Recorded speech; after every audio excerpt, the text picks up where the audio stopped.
اسلام T V one. نبی صلی اللہ علیہ وسلم سے آپ کے آخری حج میں کسی نے پوچھا کہ میں نے رمی کرنے یعنی کنکر پھینکنے سے پہلے ذبح کر لیا۔ آپ صلی اللہ علیہ وسلم نے ہاتھ سے اشارہ کیا اور فرمایا کچھ حرج نہیں۔ کسی نے کہا کہ میں نے ذبح سے پہلے حلق کر لیا۔ آپ صلی اللہ علیہ وسلم نے سر سے اشارہ فرما دیا کہ کچھ حرج نہیں۔ صحیح بخاری حدیث نمبر 84۔ آپ صلی اللہ علیہ وسلم نے فرمایا کہ ایک وقت ایسا آئے گا کہ جب علم اٹھا لیا جائے گا، جہالت اور فتنے پھیل جائیں گے اور حرج بڑھ جائے گا۔ آپ سے پوچھا گیا کہ یا رسول اللہ، حرج سے کیا مراد ہے؟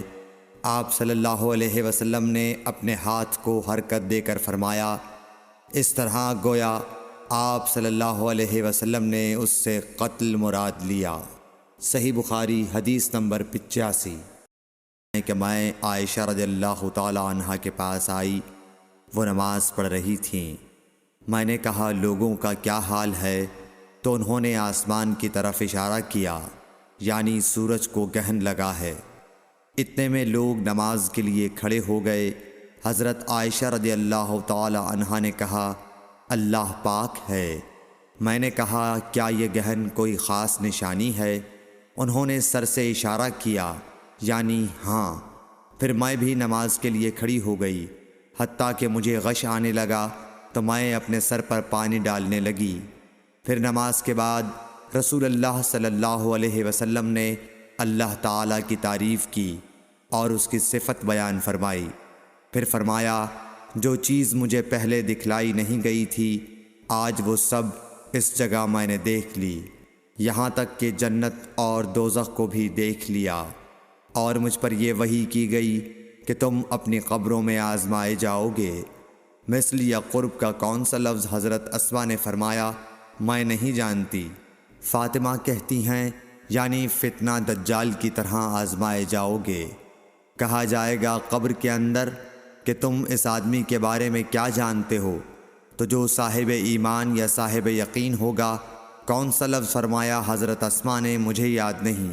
وہ کہے گا وہ محمد اللہ کے رسول صلی اللہ علیہ وسلم ہیں، جو ہمارے پاس اللہ کی ہدایت اور دلیلیں لے کر آئے تو ہم نے ان کو قبول کر لیا اور ان کی پیروی کی۔ وہ محمد صلی اللہ علیہ وسلم ہیں۔ 3 بار اسی طرح کہے گا۔ پھر اس سے کہہ دیا جائے گا کہ آرام سے سو جا، بے شک ہم نے جان لیا کہ تو محمد صلی اللہ علیہ وسلم پر یقین رکھتا تھا۔ اور بہرحال منافق یا شکی آدمی، میں نہیں جانتی کہ ان میں سے کون سا لفظ حضرت اسما نے استعمال کیا۔ تو وہ منافق یا شکی آدمی کہے گا کہ جو لوگوں کو میں نے کہتے سنا، میں نے بھی وہی کہہ دیا، باقی میں کچھ نہیں جانتا۔ صحیح بخاری حدیث نمبر 86۔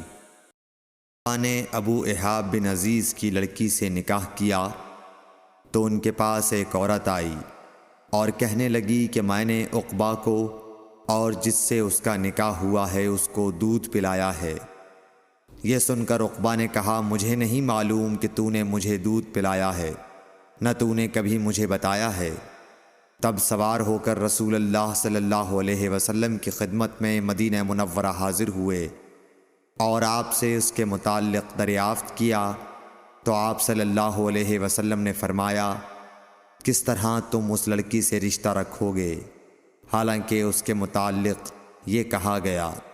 تب عقبہ بن حارث نے اس لڑکی کو چھوڑ دیا اور اس نے دوسرا خاوند کر لیا۔ صحیح بخاری حدیث نمبر 88۔